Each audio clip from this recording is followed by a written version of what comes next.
Eh, bueno, como esta mañana también les anunciaba, ya está abierto, mejor dicho, en el aula virtual, estoy buscando, el foro número 5. Buenas tardes, ¿cómo estás, Ceci?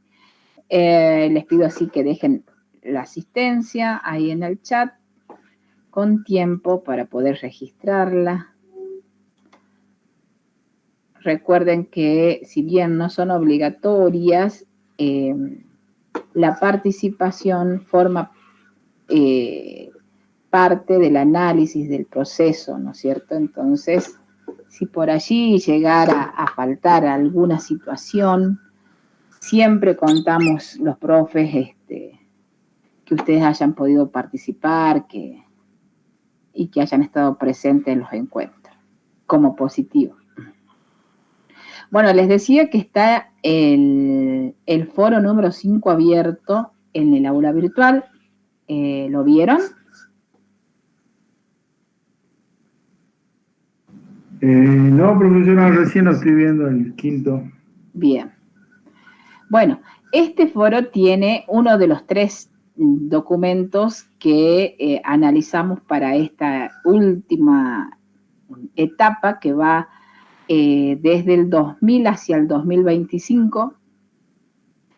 Tiene un ensayo de Castells, que es después de la guerra, y tenemos 2 documentos más, uno de Hahn, del filósofo Yang Han, que, bueno, es uno de los teóricos más consultados actualmente, y con una de sus obras quizás más resonantes, como es La Sociedad del Cansancio, que viene estudiando la individualidad. ¿Por qué les digo esto? Es interesante leerlo a Han, porque nosotros hicimos un recorrido donde dijimos que justamente el Estado moderno se funda en ese concepto de individuo protagonista, parte de esa voluntad general. O sea, no hay voluntad general si no hay reconocimiento al individuo. Y Han es uno de esos filósofos que pone en jaque, digamos, ¿no? el concepto de individuo a nuestros días. Ya lo vamos a ver un poquito más con detenimiento, pero realmente es interesante que lo puedan leer. Y tenemos otro que es de Saskia Sassen, que es Sociología de la Globalización, y realmente me parece interesante poder leer a una teórica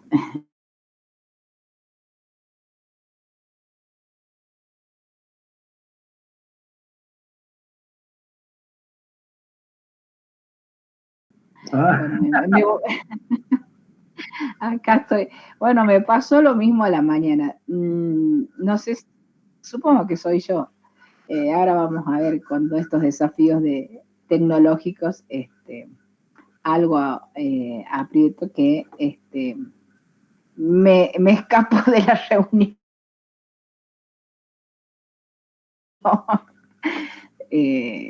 Puede ser que sea alguno de esos síntomas que caracteriza a Han, ¿no? de la sociedad del cansancio, y ya estamos todos queriendo terminar el año. Bueno, les contaba que tenemos 3 documentos. El de Han, La Sociedad del Cansancio, el de Castell, que es después de la guerra, y el de Saskia Sassen, que es Sociología de la Globalización. Y le decía lo interesante, Han, como también les comento, lo interesante de Sassen es que es una mujer que se anima a teorizar sobre los efectos de la globalización en el presente, digo, ¿no? Es todo, realmente es todo un símbolo, digo, esto de que quien critica y quien analice sea alguien del perfil de Saskia Sassen. Y porque además refiere justamente a esos grandes desafíos y es una de las primeras que en el inicio del siglo se anima a escribir asintiendo a que la globalización entra en crisis. Veíamos hacia el final de la clase anterior todas las conceptualizaciones de los teóricos para asentir que la globalización era un hecho, algunos en forma positiva, en otros en forma negativa, pero todos asintiendo que la globalización había llegado y que era un camino sin vuelta. Bueno, Saskia Sassen avanza sobre eso, estudiando o intentando entender estos quiebres de la globalización y hablando de las crisis de la globalización.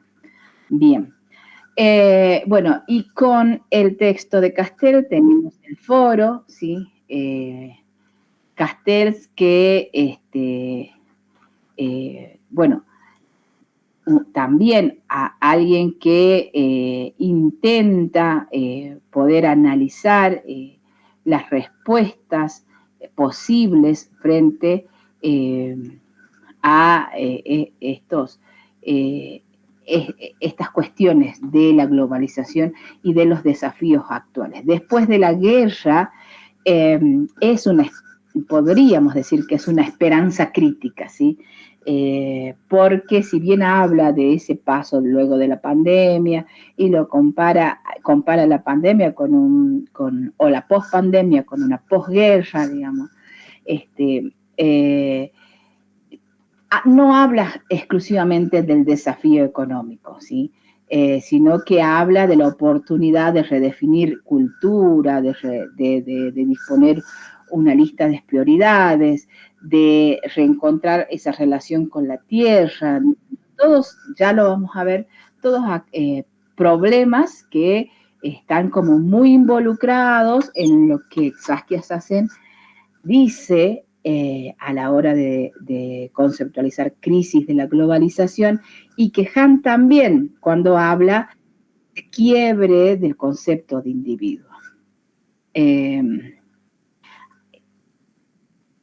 Así que bueno, si bien el foro trata sobre Castells, los invito a que podamos leer los 3 textos y analizar y disponer nuestra opinión, que va a ser mucho más rica si es que leemos a los 3 en particular. Bueno, tenemos el próximo miércoles el parcial, ¿sí? Saben que es presencial, saben que es en la escuela. En principio, el horario del parcial es de 16 a 18. Van a estar para las firmas las constancias, ¿sí? De aquellos que necesiten porque trabajan para que puedan presentar. El parcial es en grupo, si alguno cursó instituciones conmigo el cuatrimestre pasado, de igual manera, los parciales son en grupos de hasta 6 personas, no menos de 3, de 5 preguntas a desarrollar, ¿sí? De 5 consignas a desarrollar. La intención justamente es, ¿no?, que lo vamos a ver con la temática de hoy, pero que podamos superar la individualidad para disponer una respuesta conjunta en cada una de esas consignas. O acordar respuestas individuales que consensuemos que sean las respuestas grupales, porque podemos ser un grupo de 5 y dividirnos cada uno a hacer una respuesta de cada una de las consignas. Pero quiere esto, ¿no? Poner también en juego aquellas habilidades que por allí solicitamos cuando analizamos los sistemas políticos. Nosotros somos un sistema político pequeño.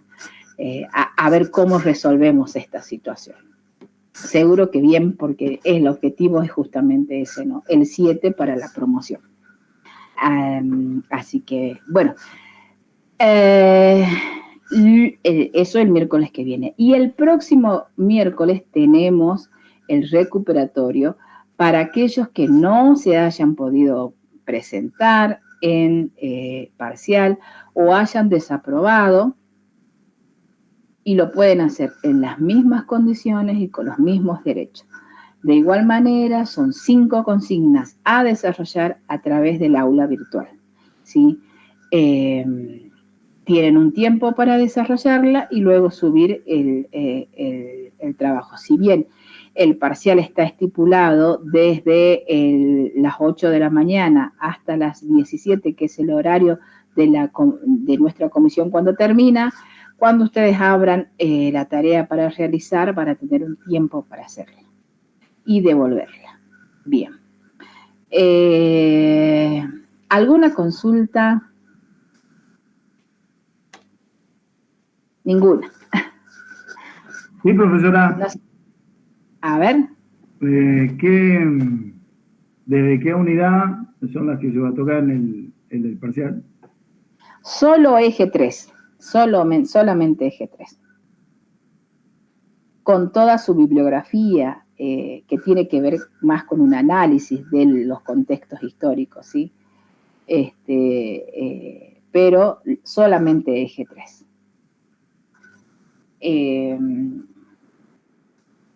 Bueno, si no hay alguna duda o van pensando y la vamos charlando en el encuentro o al final, como quieran, no hay problema. Vamos a empezar entonces el encuentro que analiza los procesos globales desde el 2001 a nuestros días. Los invito a que podamos debatir, a que podamos charlar, porque finalmente vamos a describir y analizar los días que nos acontecen. Así que mucho de eso tiene la experiencia propia y el gran desafío de mirar hacia el futuro. Así que, bueno, comenzamos el encuentro. En principio vamos a describir cuáles son aquellos procesos globales que actualmente se vienen reconociendo, ¿sí? Hay ejes particulares, por ejemplo, el de seguridad y conflicto es uno, y es quizás el más importante, ¿no? Hablando de estos 25 últimos años, la guerra contra el terrorismo a nivel global, ¿sí?, ha marcado justamente el inicio de este periodo, ¿sí? Y con esto quizás también la reaparición de los conflictos de tipo interestatal que se trataba de prevenir y no llegaban a la atención que quizás actualmente, por ejemplo, Rusia y Ucrania sí han logrado tensar. A la par justamente de que estos conflictos van surgiendo, vemos constantemente en las noticias, ¿sí?, que se multiplican lo que podríamos denominar algunas guerras civiles, estas tensiones de grupos sociales dispuestos en un mismo territorio. ¿Qué es lo que ha pasado con esta transformación dentro del orden mundial? Nosotros habíamos hablado del siglo pasado y decíamos que justamente pasábamos a esa bipolaridad, ¿sí?, desde en donde la Guerra Fría se había desarrollado y luego desde al actor hegemónico como Estados Unidos con el quiebre de la URSS, ¿sí? Pero actualmente, si bien entrábamos al siglo casi con un panorama bastante esclarecedor, en que se sostenía casi exclusivamente la hegemonía de Estados Unidos, podemos hablar de que el mundo va caminando a una cuestión multipolar. El surgimiento de como uno de los actores más importantes e influyentes dentro del sistema económico global hace a que podamos hablar particularmente de China, pero también de otras, específicamente de otros estados que influyen dentro de la economía global y que quizás no en el nivel de Estados Unidos o de China, producen ciertos cambios y aceleran algunas cuestiones que el sistema económico necesita sostener.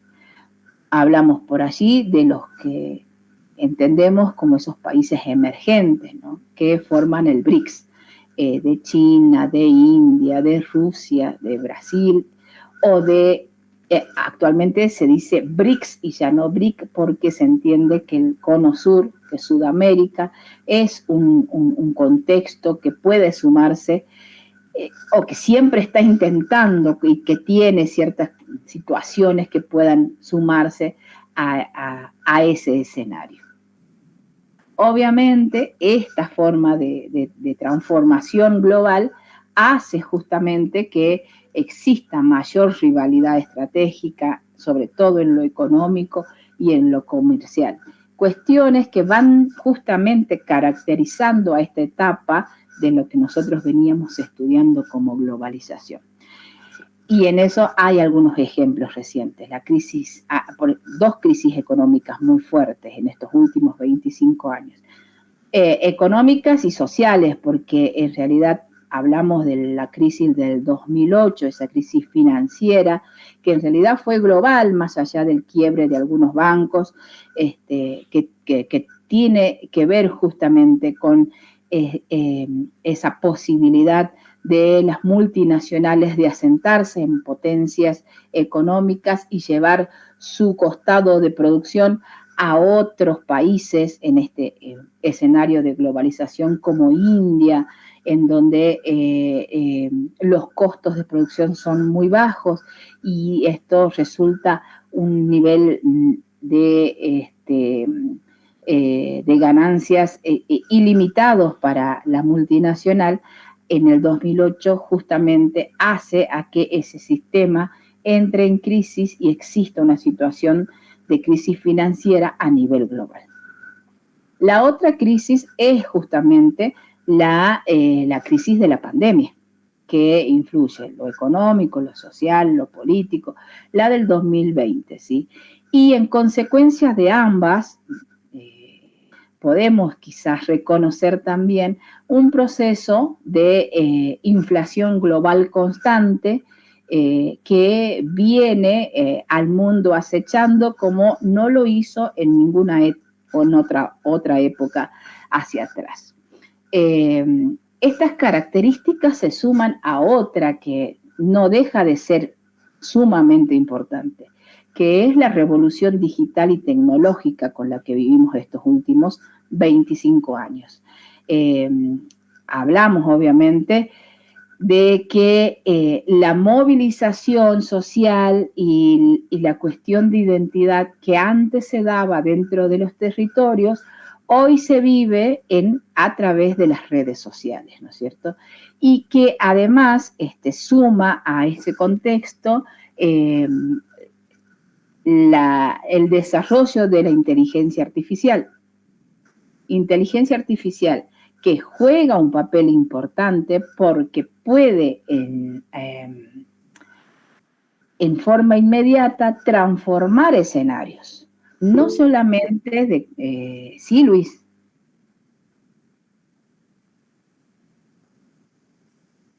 Estás muteado, Luis. Ahí está. No, decía sobre la inteligencia artificial que me parece, ¿no? De modo personal, pero estaba con ese temor, con ese, digamos, porque iban a sacar a muchos empleados por el tema de que la computadora iba a sacarlo, pero me parece que a mí que la inteligencia artificial viene a sumar, no a restar. Es cierto que puede, aquel que la sepa usar a la inteligencia artificial, creo, pero tiene que tener conocimiento para poder saberlo usar. Creo que... Y recursos. Sí, exactamente, también recursos, exactamente. Pero limita al que no lo tiene, es cierto, pero aquel que lo sabe usar y aquel que, digamos, se interioriza mucho, tiene más ganancia que pérdida, ¿no? A mi punto de vista. Seguro, no. Sí, de hecho son procesos que han llegado para quedarse. eso también es como una característica, ¿no?, de las situaciones en las que vivimos. Pero que, a diferencia de lo pasado, son situaciones que disponen nuevos desafíos. Entonces decíamos justamente ese conjunto de cuestiones que hacen a esa revolución digital y tecnológica, que modifican todos los ámbitos. Como dice Luis, para aquellos que pueden alcanzar y pueden manejarla, seguramente es una herramienta de inclusión. Para aquellos que no, vamos a ver más adelante, modifican la estructura social, claro, y la modifican, como Luis nos habla de eso, ¿no es cierto? Pero inclusive las modifican en una dinámica nunca antes conocida. Estábamos acostumbrados a los procesos territoriales y luego expandidos. La inteligencia artificial lo que hace es al revés, modificar los escenarios en forma global e inmediata, que antes no lo podíamos, no lo habíamos experimentado.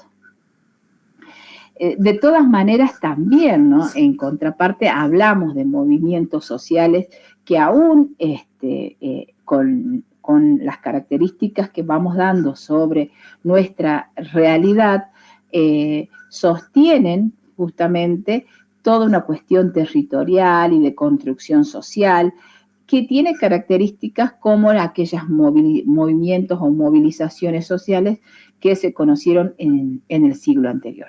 Hablamos justamente por allí de la cuestión ambiental, ¿sí?, o de los movimientos feministas también, de la primavera árabe, por otra situación, en donde este conjunto de situaciones y tensiones de los países árabes, como se denominan, frente a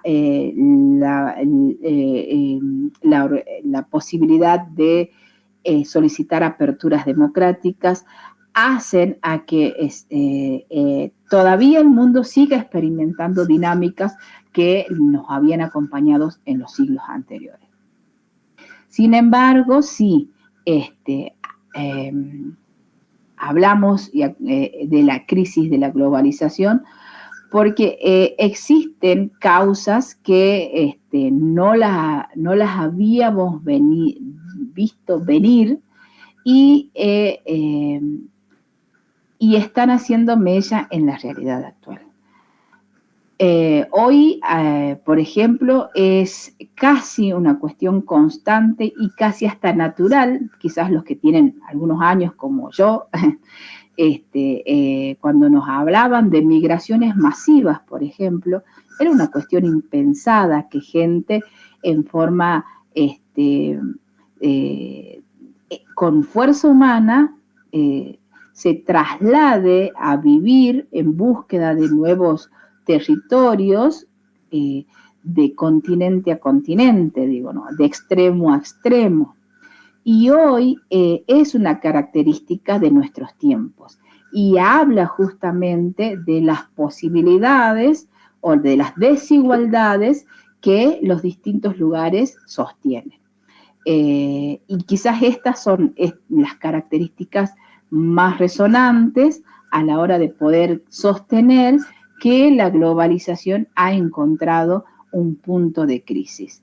En este contexto de un sistema que cambió de ser unipolar a un sistema multipolar, con China quizás como un principal competidor a Estados Unidos, seguimos analizando a estas situaciones como un gran desafío y eso nos hace hablar de crisis.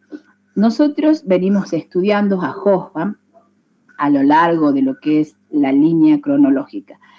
Lo que sí vamos a decir que, claro, Hobsbawm para este tiempo, para este último cuarto siglo, no ha llegado a escribir, de hecho, fallece en el 2012 Hobsbawm, y su libro habla de ese último siglo corto que va desde 1914 hasta finales del siglo, pero sí deja algún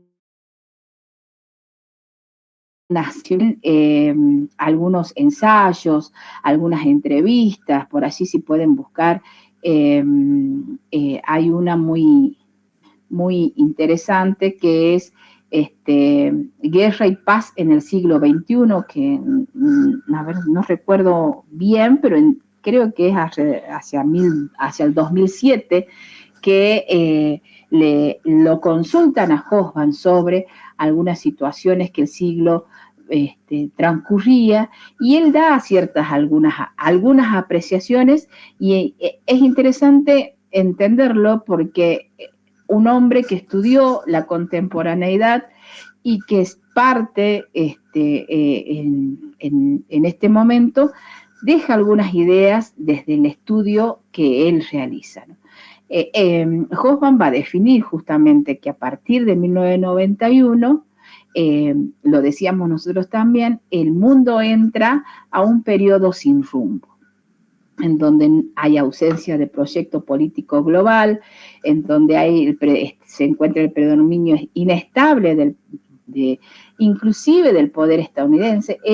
Hobsbawm, recordemos, ha sido un crítico de la globalización, pero también el nuevo capitalismo, en donde decía justamente, el poder es inestable porque nos quedamos sin alternativa, el mundo no ha sido capaz de brindar alguna alternativa a la construcción del capitalismo con Estados Unidos como desde la hegemonía. Y también, bueno, en esas proyecciones a las que haces, él caracteriza a estos momentos como una era de incertidumbre, ¿sí? Bueno, llegó a analizar quizás al 11 de septiembre como uno de los eventos más decisivos, ¿sí?, de este inicio del siglo, porque Hobsbawm va a decir que el 11 de septiembre presenta una característica particular, que es expresar ese fracaso de algunos estados, y que visibiliza esas nuevas formas de violencia que comienzan a darse en lo no estatal, ¿sí? Hablando justamente del terrorismo, ¿no? Que aquellas situaciones que inclusive pueden mover sistemas económicos por fuera de lo que son los límites estatales. Para él, el 11 de septiembre va a inaugurar una etapa que es totalmente asimétrica, que inclusive va a hablar de un nuevo orden global que se realiza a través de lo que es la militarización, y que habla de militarización porque dice que existen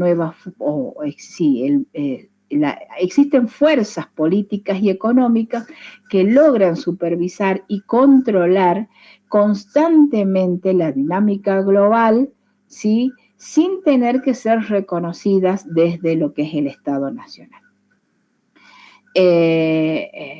Bueno, en ese contexto también va a nombrar y va a hacer hincapié en que la crisis ecológica, y él lo va a aducir a que es provocada por ese desarrollo capitalista desenfrenado, ¿no? Y a su vez va a criticar y va a decir que justamente la crisis ecológica es una de las cuestiones que pone en juego justamente que no exista una alternativa, porque frente al desafío de la crisis ecológica, los países o el mundo no encuentran fuerza conjunta para poder avanzar, sin ni siquiera analizarla en su gravedad. Y bueno, son contextos a los cuales Hobsbawm se va a referir como un momento totalmente globalizado, desigual y sobre todo ingobernable. Eso es en la última entrevista, él sintetiza que esta etapa tiene esas características.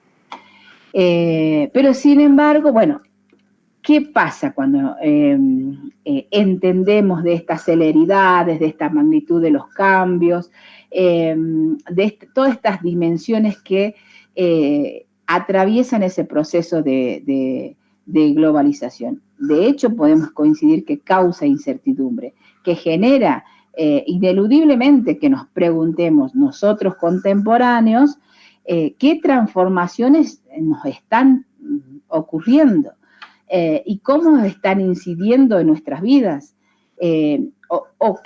¿Cuáles son los desafíos que se relatan hacia más adelante?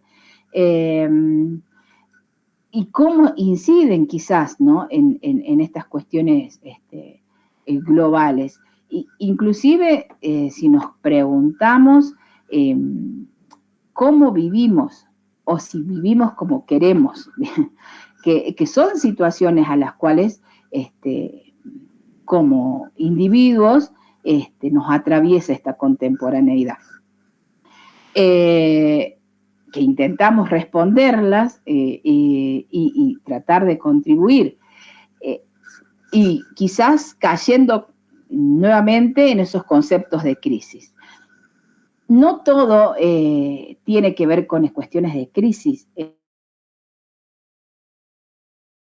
Quizás en el relato de Hobsbawm fue inalcanzable, por ejemplo, hablar de lo que uno de los ejes que se debate en forma global y que ha logrado un consenso, como pueden ser los Objetivos de Desarrollo Sostenible, ¿sí? Que nosotros los denominamos los ODS, o la Agenda 2030, para el que quiera lo puede buscar así, que son objetivos que a través de la negociación y el consenso de más de 190 países, 193 exactamente, hacia el 2015, en una cumbre que se celebra en Nueva York, en reunión plenaria de la Asamblea General de la ONU, se aprueba una agenda, ¿sí? Una agenda la Agenda 2030 para el desarrollo sostenible.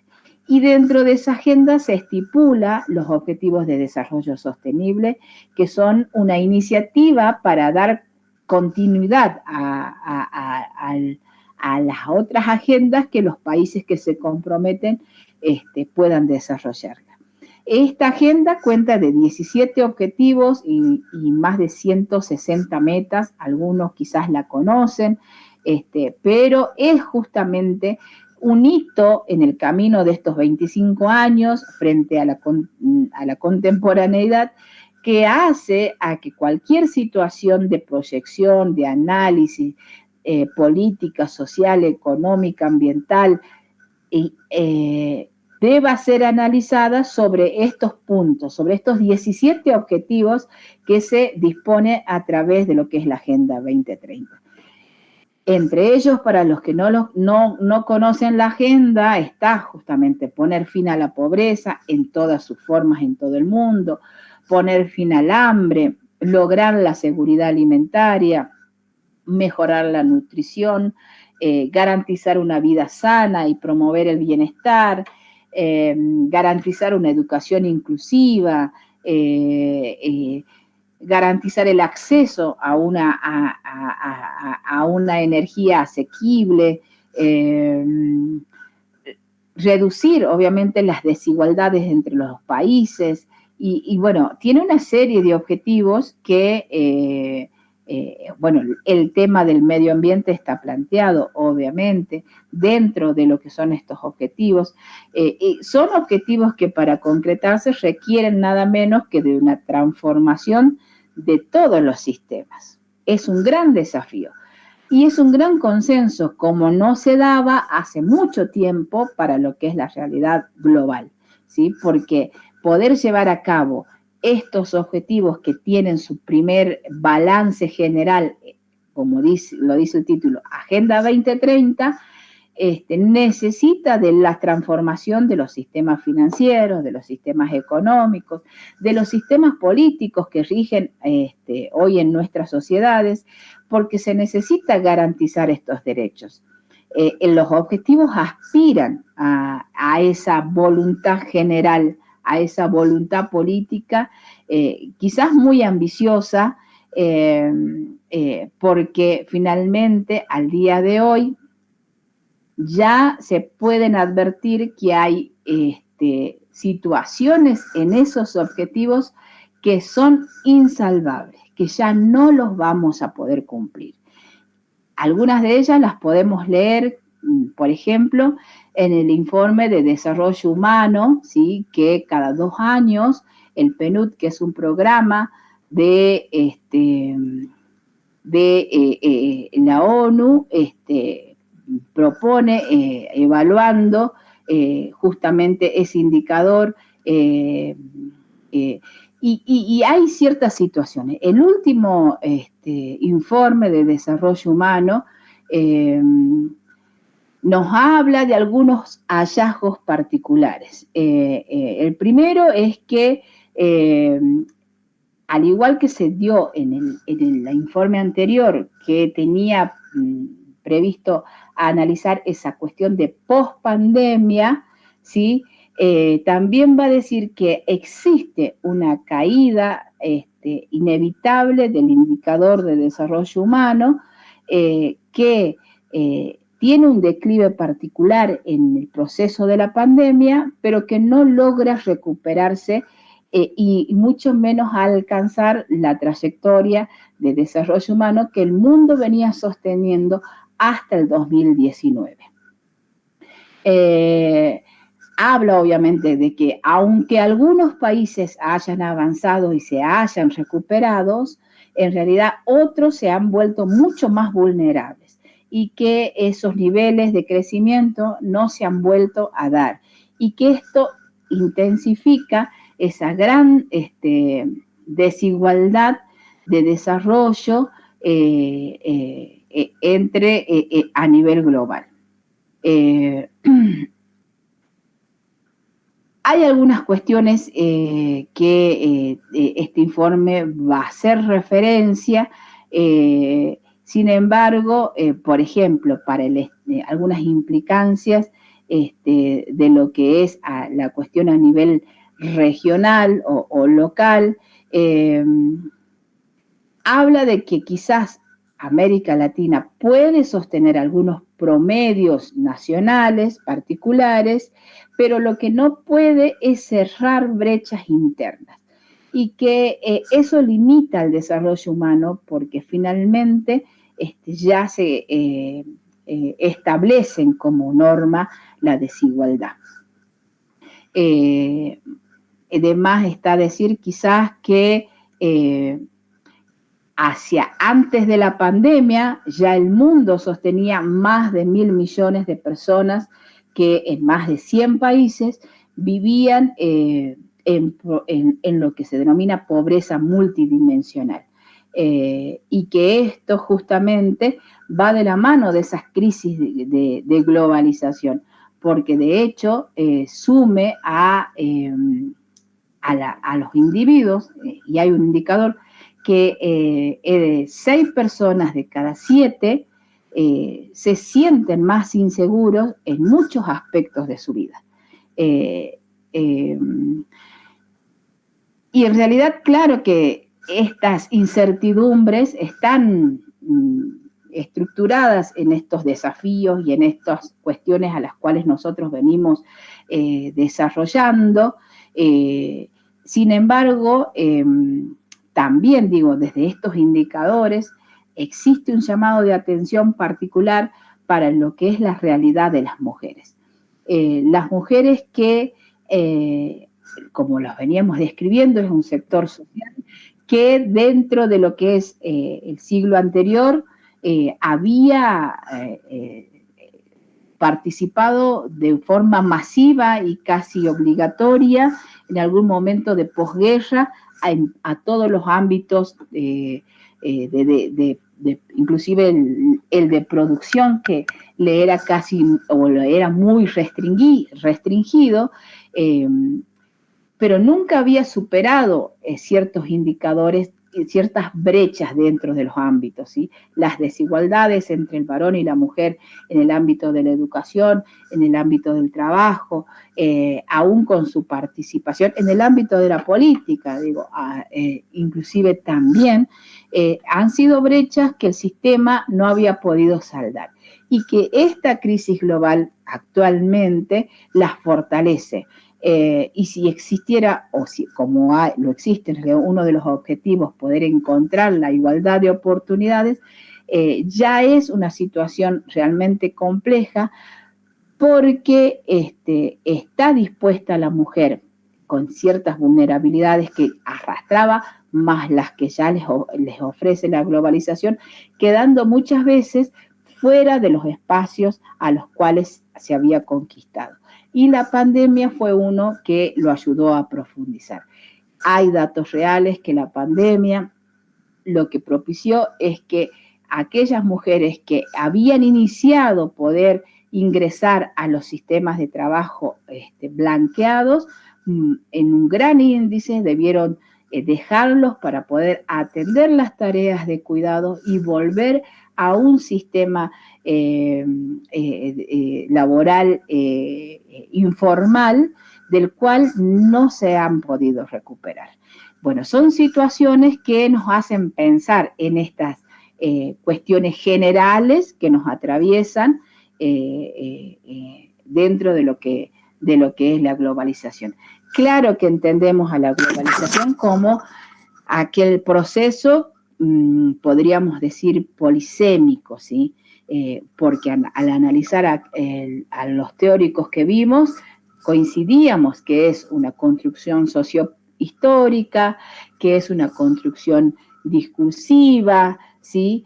Que está abierta a transformaciones, que encuentra en ella ciertas creencias y que obviamente encuentra dentro de esta construcción a quienes son protagonistas con mayor énfasis, hablamos de las potencias, y a otros con mayores desventajas.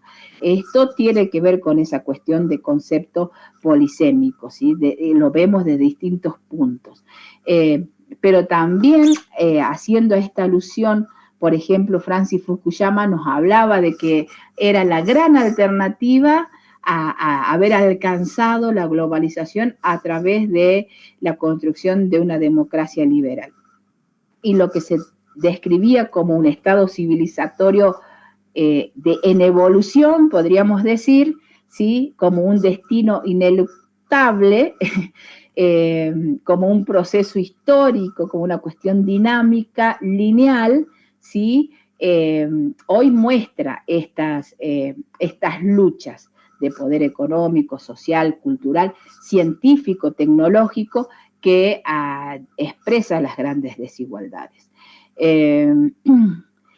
Hay ciertos teóricos que la democracia neoliberal en realidad tiene como característica no solamente una organización borrando fronteras, sino que tiene una organización territorial y política, o sea, ideológica, ¿no? En donde ese Estado-nación va siendo desplazado de las responsabilidades que tradicionalmente desempeñaba. Y que eso justamente es parte de un proceso de expansión, ¿sí? Que implica justamente a las empresas transnacionales involucradas inclusive en decisiones estatales frente a lo que es la revolución de las comunicaciones, las innovaciones tecnológicas, que van transformando las formas de producción, que transforman el mercado de trabajo y que hacen justamente a que esas prácticas sociales y políticas encuentren y lo encuentren al Estado en un lugar de franco retroceso, ¿sí? En lo que se habíamos construido como las características de ese Estado moderno al que habíamos llegado también nosotros desde lo teórico. De hecho, hay verdades que parecen incuestionables, ¿no es cierto?, para este momento. De todo lo estatal es malo. Todo lo estatal es corrupto, todo lo estatal es ineficiente. Es mejor lo empresario, el gerenciamiento como actividad pareciera ser que, fundamentado en lo que decía Francis Fukuyama, da mejores resultados, asentado obviamente en ese dominio de la meritocracia, porque justamente, ¿no? Se habla de grandes protagonistas a quienes tienen voluntad, y se habla así de voluntad para superar las carencias que lo atraviesan, voluntad de progresar. El gran problema es justamente que todas estas cuestiones que nos llevan a estas quizás verdades incuestionadas no solucionan los otros desafíos de fondo, no solucionan temas como el narcotráfico que lleva a la corrupción y que vuelve más vulnerable al sistema sobre lo que ya es vulnerable. Esto quizás desde el lado de las condiciones del sistema, cuando hablamos de una democracia liberal, ¿no? El Estado retrocede hasta dónde o asumirse en qué, porque si la opción es poder hacer que un Estado retroceda a negociar con ciertas situaciones que van por fuera del esquema institucional y legal que ha construido el mundo, estamos hablando de transformaciones que nos atraviesan y que no solamente están poniendo en crisis el sistema, lo están cambiando. Y quizás esa es, ¿no? La situación de decir, bueno, ¿cómo? ¿A dónde nos encuentra esta cuestión de lineal a veces? ¿Es una evolución o no es una evolución? ¿Podemos construir una alternativa? Bueno, sobre eso en realidad hay bastante bibliografía. La de Saskia Sassen es una para mencionar, porque avanza sobre las teorías de la desigualdad. Ella alcanza un punto de análisis en donde habla de nuevas formas de expulsión. Ese es su concepto, ¿no? Entonces, Saskia Sassen habla de que hay nuevas formas de expulsión en lo global, y cuando habla de expulsión del sistema, habla inclusive de personas, de empresas, de pueblos expulsados de cierto orden socioeconómico dominante y de estados expulsados porque no son o no alcanzan los requisitos para poder ser parte de. Sassen va a ser una de esas primeras voces, como les comentaba al principio, que al inicio del milenio advierte esa necesidad de analizar cómo el achicamiento, no habla exclusivamente del achicamiento del Estado, en realidad va más allá, hablando del achicamiento de las soberanías, de la soberanía desde de lo individual, de la comunidad, de los pueblos, desde las naciones, y en consecuencia, obviamente, habla de las administraciones estatales y hace alusión a esa teoría del sistema global en donde definen países periféricos y países semiperiféricos. Y critica diciendo que el orden justamente de poder dividir a países periféricos y semiperiféricos es una cuestión romántica de disponer que existen algunos que están condenados al éxito, valga la frase, y aquellos que están excluidos de el orden dispuesto hacia acá. Eso hablando de lo contingente, de lo global. Byung-Chul Han va a hacer el mismo análisis desde el individuo, ¿no? Esto como para poder ir pensando la cotidianidad, la contemporaneidad. Byung-Chul Han justamente va a decir que esta sociedad dispuestas con estos desafíos, al igual que como analizaba Foucault, que analiza el disciplinamiento, pero Foucault lo analiza desde esas teorías totalitarias, en donde el poder y el autoritarismo sostienen el disciplinamiento del individuo y de la humanidad. Hahn va a decir que ese disciplinamiento se emplea a través justamente de un poder inteligente, y él lo va a decir que usa la tecnología y que no prohíbe, que seduce, dice Hahn, ¿no? Mientras el individuo se comunique y consuma, pareciera ser que es una situación a la cual él accede en plena libertad, y acá viene la crítica de Hahn, en donde dice que entiende a esa cuestión de libertad frente al consumo y a la comunicación, llevados a una autoexplotación del trabajo. Y él lo compara diciendo, bueno, en algún momento esta cuestión de realización y libertad eran criticadas desde la teoría de Marx, pero actualmente y la explotación estaba dispuesta justamente en los procesos exteriores, ¿sí? En el capital.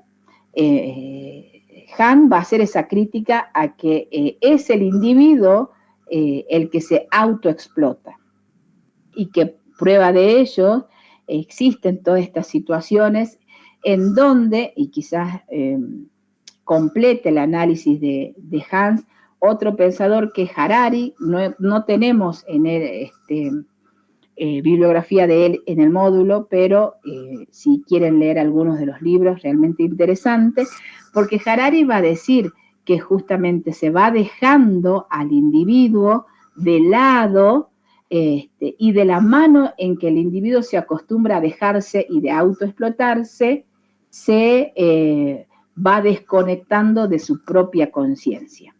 Y que esta es sí un gran peligro del individuo en el sistema, porque el sistema al cual habíamos adherido de producción y de consumo, en donde un par de manos eran fundamental para la línea de producción, actualmente ya no son necesarias, o cada vez son menos necesarias, ¿sí? No llaman a alejarse de la tecnología, llaman a esa rediscusión, porque dice, esta situación está haciendo justamente que el individuo vaya perdiendo la importancia del mismo. Y nuestro sistema se había construido desde esa conciencia y desde esa decisión individual que se sumaba a la voluntad general. Y todo esto pone en juego justamente todas las otras dimensiones laborales, la educación, la economía y demás. Bueno, estas son algunas de las voces y las prácticas que se van escuchando dentro de lo que se viene discutiendo desde el ámbito de la globalización y desde la cuestión política. Sin embargo, sí, a nosotros nos queda algunas preguntas, ¿no es cierto? Si realmente estamos frente, por ejemplo, al agotamiento de un modo de producción, si el desarrollo capitalista realmente va a encontrar un nivel más para poder ser redefinido, qué pensamos y qué accionamos a la hora de poder entender el progreso, qué modelo como alternativa podemos construir, esto que decían varios teóricos, y si es posible retomar algunos valores de la modernidad o de la etapa anterior o del siglo anterior hacia lo que es justamente los grandes desafíos actuales. Existen formas de organización de consensos generales como los ODS. Muy poco se ha podido hacer, aunque existen avances sobre los objetivos de desarrollo sostenible. Siguen siendo quizás los grandes problemas que atraviesan a la contemporaneidad y que inevitablemente están ligados a poder retomar la discusión de las democracias a nivel institucional e internacional, en donde si no es el Estado, ¿quién es el que puede poner un equilibrio frente a las grandes desigualdades?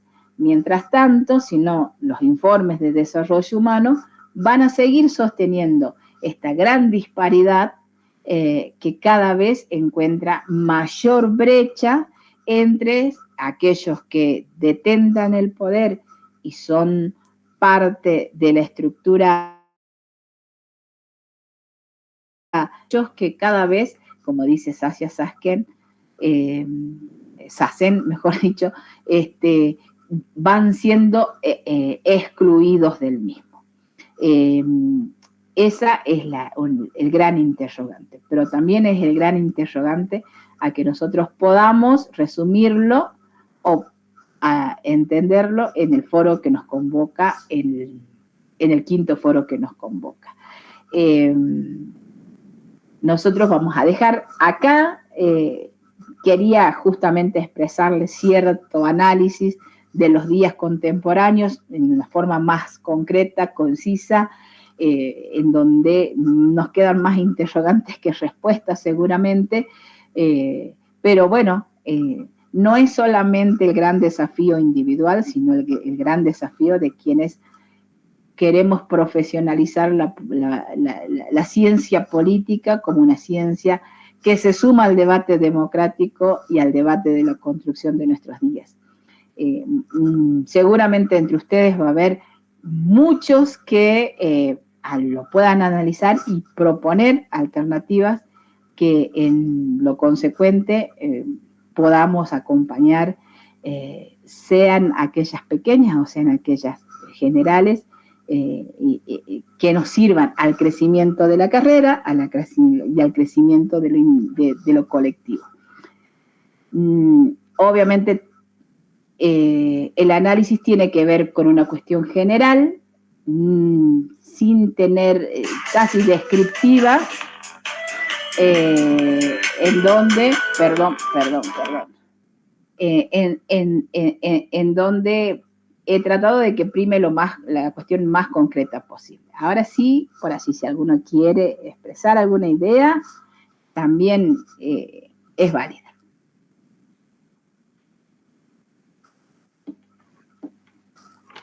Profesora. Sí. Bueno, viendo esto, lo que comentó, hay un tema, digamos, por ejemplo, ¿no? Lo que yo, en mi campo, en lo que yo estoy, en la construcción, son las viviendas y el hacinamiento que hay con respecto a esto que viene sucediendo ya hace muchos años. Pero hay un tema que no es menor, que hay muchas viviendas también que están vacías. Hay muchísimo. El último censo largó acá en Jujuy, no me acuerdo si creo que entre 45 y 50 mil viviendas están vacías, que no se alquilan porque la tienen que separar, sale muy costoso, o el que es dueño ve que no es muy rentable, en fin, una serie de cosas. Pero el Estado tendría que de alguna manera poder nivelar eso, o crear políticas distintas. En algunos países, por ejemplo, le cobran un impuesto al estar la casa vacía, por ejemplo, algo que no se hace acá. Pero sí, es cierto, o sea, para poder, y después bajar un poco, digamos, el tema de poder acceder a la vivienda. Hay, por ejemplo, las personas que son monotributistas o algo que tienen un perfil, digamos, de monotributista por lo general, no pueden acceder. Es algo que no es factible. Siempre, por lo general, siempre tiene que ser empleado. Y esas políticas son las que tendrían que romperse, ¿no? O sea, esas formas de actuar, digamos, del tema de lo que es el IBU.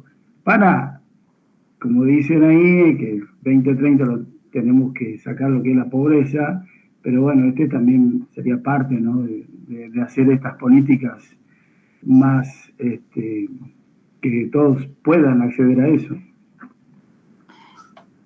No solamente de que exista una política en la cual sumo como idea o como opinión, de que exista una política para poder brindar viviendas, sino que las viviendas sean dignas, porque también esa es otra situación a atender que se ha visto, por ejemplo, en la pandemia, ¿no?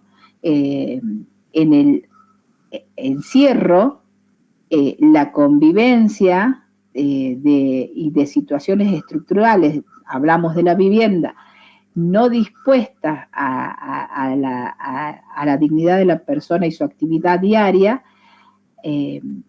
produjo muchos quiebres en lo social, el desmembramiento familiar, en la violencia doméstica, en la pérdida de trabajos, una serie de situaciones que cuando analizamos, para analizar justamente como variable la vivienda, no es solamente el lugar de residencia, digo, ¿no?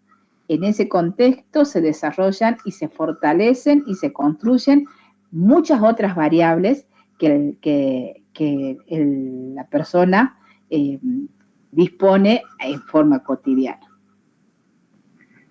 Sí, es verdad, el vivir, digamos, en una vivienda es bueno, uno que proyecta y uno que está en esto, y hay muchos que hacen viviendas que no son, la verdad que no son apropiadas, digamos, no tienen un buen vivir, porque no son funcionales, no son saludables como es lo que se está diciendo ahora. Vivienda saludable es el hecho de que tenga una buena ambientación, que tenga un buen flujo de aire, en fin, tiene una serie de cosas que uno debe proyectar así para que tenga un buen desempeño en la vivienda. Pero también otro caso que es muy importante en Jujuy es la infraestructura, el agua, es el gas, inclusive el gas que a una empresa privada no quiere hacer inversiones porque no quiere hacer inversiones, pero el Estado tendría que de alguna manera ponerle ahí para que todos puedan acceder al gas, ¿no? Porque hay mucha gente que se queda limitada y tiene que usar forzosamente el gas en garrafa. Uh-huh. Bueno, de la mano, ¿no? De la mano, bueno, SACEN hace como un llamado como alternativa en este contexto en donde el Estado se corre, hablamos del Estado Nacional, ¿no?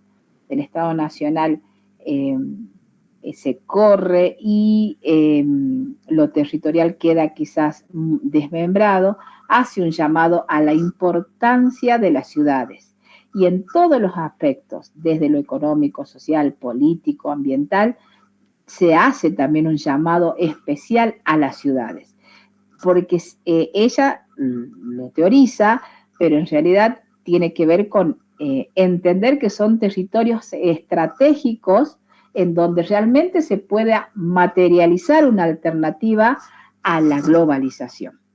Y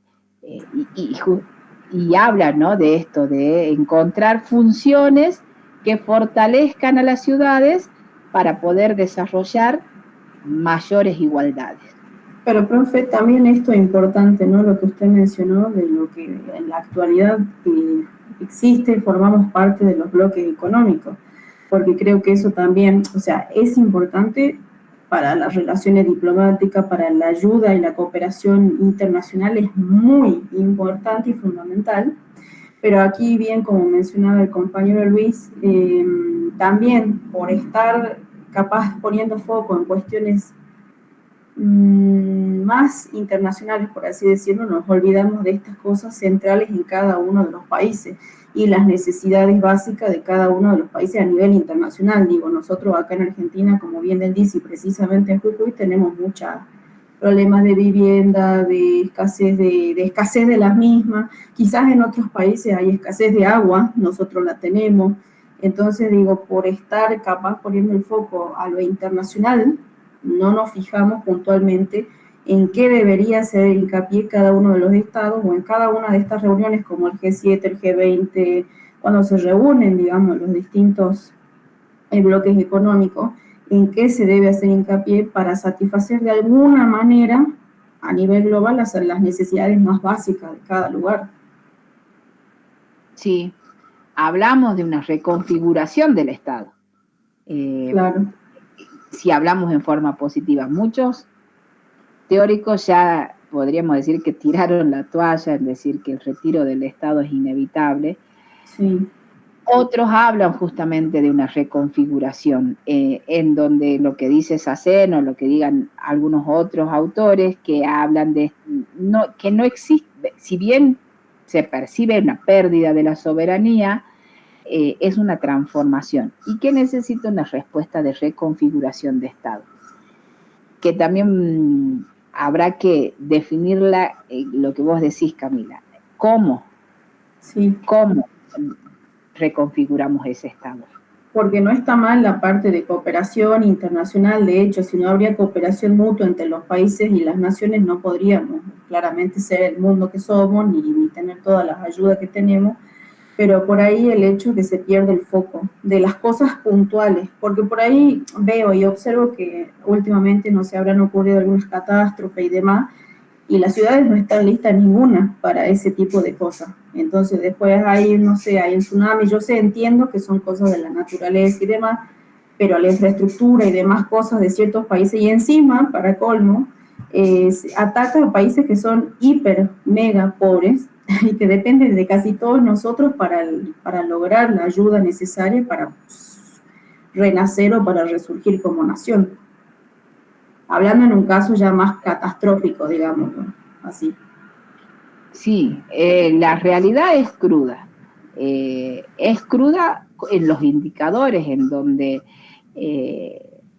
quizás también traerles, ¿no?, como provocación el análisis de Hahn, porque en esta situación de autoexplotación, no es solamente la autoexplotación del individuo por el individuo hacia la persona particular, sino también hacia el otro individuo, en donde lo que yo consumo, lo que yo trabajo y lo que yo produzco y hago para mí y me satisface hasta el hartazgo y hasta el cansancio, tiene que ver con cuánto le estoy quitando al otro también. Los niveles de pobreza, de desnutrición, de muerte por desnutrición, de cuestiones no atendidas como sequías que producen ciertas hambrunas, son realidades que nos acontecen, frente al crecimiento descomunal de otras situaciones como las multinacionales. Por otro lado, también si se puede mencionar, por ejemplo, ayer justamente estaba viendo un video en donde dice que China es de los mayores países que está proponiendo cuestiones de ecología y de cuidado al medio ambiente, pero ya a niveles, bueno, como ellos son, digamos, ¿no?, que ya viven en el futuro y son como otro, y no se menciona nunca eso. Siempre se menciona, digamos, esto de que algunos países, y sobre todo los europeos, o nosotros, capaz los latinoamericanos, tenemos como cierta tendencia, mientras que no se menciona que por aquellas partes del mundo ya hay otra visión respecto al cuidado del medio ambiente, muy distinto a lo que se piensa, como que porque vivir en semejantes ciudades o en semejantes urbes todo contaminado y no se hace nada. Al contrario, están planeando ya muchas cosas, pero de acá a un futuro que quizá obviamente nosotros lo vamos a ver. Sí, volver a teorizar el buen vivir también, ¿no? Como pensamiento local de esto que hablábamos la clase pasada. Lo global a veces puede llegar a tener cierta alternativa para aquellos que comienzan a valorar lo global como lo inalcanzable por haberse quedado sin recursos, pero lo local como cuestión positiva de encontrar algo en común. No es menor, no lo vamos a tocar ahora, pero la teoría del buen vivir y que tiene que ver con la posibilidad, en algún momento yo le hablé de Sousa, que es uno de los teóricos, un brasileño que avanza sobre la descolonización del Estado, del concepto de Estado mismo, y avanza sobre la teorización de una teoría propia y particular, asentada en el buen vivir para Sudamérica y para el Cono Sur particularmente. Es interesante frente a superar quizás estos estados de crisis, que bajo ningún punto, como dice Luis, significan buscar dar por tierra a la globalización, sino alternativas posibles que posibiliten ciertos desarrollos con particularidades. Profesora, un aporte. Sí. Bueno, en base a los textos que estuvimos viendo, vimos Fukuyama, donde plantea el fin de la historia a través de lo que él manifiesta como que la imposición del neoliberalismo sobre otras alternativas a nivel mundial. Y también con lo que se comentaba recién, estaba leyendo un pequeño resumen de esta socióloga que usted nos plantea, Saskia Sassen, ¿no? Donde hace también un poco ella de referencia al surgimiento de estados supranacionales, ¿no? O como alianzas de estados, ¿no? Que van más allá de los estados-nación que conocemos actualmente. Y tiene que ver también con este planteo del cuidado de la naturaleza como uno de los ejes que se planteaba también, ¿no? En los objetivos del milenio. Y la pregunta que me surge es como que estamos apuntando a buscar algo, a inventar la pólvora, en la medida en que todo esto que se plantea como novedoso por ahí, si nosotros hacemos una mirada hacia las comunidades originarias, en cuanto a la solidaridad, en cuanto al cuidado de la naturaleza, ellos ya lo vienen, no sé, pues poniendo en práctica desde, no sé, milenios, ¿no? Y que nosotros, bueno, todavía no valoramos en su dimensión real todas esos planteos o esos aprendizajes que tenemos pendientes de estos pueblos originarios, ¿no? El tema del cuidado del ambiente, el tema del cuidado del agua, de la naturaleza en general. Hay una socióloga boliviana, Silvia Rivera Cusicanqui, que también plantea esto, ¿no? De la vuelta o la valorización de nuestros pueblos ancestrales, sobre todo nosotros acá en Latinoamérica, y tal vez por la influencia que tenemos por la misma globalización, ¿no? O la mirada eurocentrista que tenemos desde la capital federal, que es lo predominante en nuestro país, y que eso se expande a generalizarlo como una mirada de todos los argentinos. Me parece que por ahí nos debemos eso, ¿no? Esa discusión o ese debate sobre revalorizar a nuestros pueblos originarios y nuestras culturas ancestrales como también herramienta para sostener y ofrecer como alternativa a lo que es la globalización.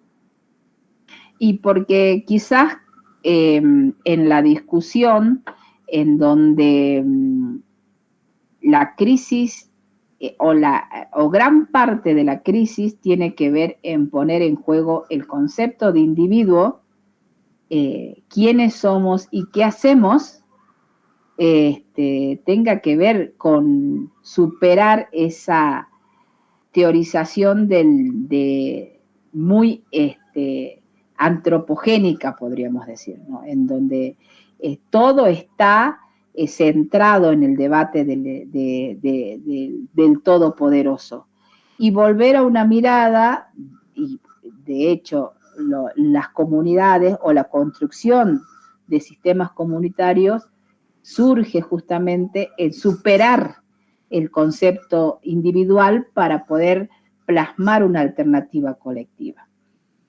Muchos teóricos asienten a que puede ser una posibilidad cierta, concreta, real, que volver a repensarnos en lo local, como dice Sassen, o como otros de los autores hablan justamente de la revalorización de lo colectivo, como posibilidad de alternativa en crisis.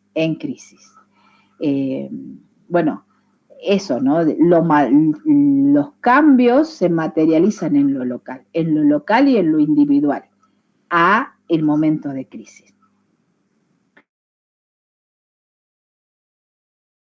Drásticamente, en forma global, pareciera ser un imposible. Pero sí, quizás los efectos puntuales, concretos, que se realizan en territorio, en lo local y en las ciudades, particularmente.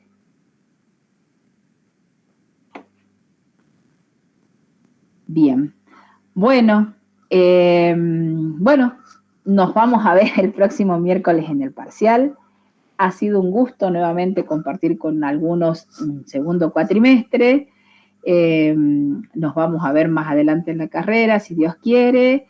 Les deseo un excelente trayecto para aquellos a los cuales no nos veamos.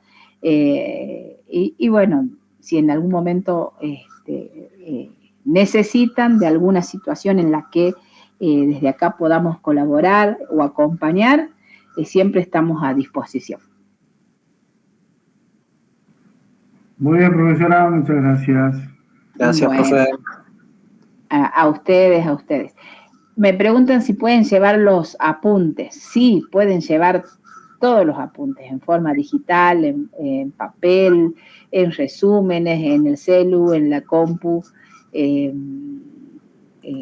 Siempre los digo, pero pueden conversar, pueden dialogar, pueden debatir, pero intentando aunar el criterio de una pronta respuesta, porque les pasó a ustedes y me pasa siempre a mí que aún con estas características, el parcial siempre se convierte en el momento de mayor silencio, aún teniendo la posibilidad de construir en conjunto. Así que, pero bueno, nos vemos el próximo miércoles.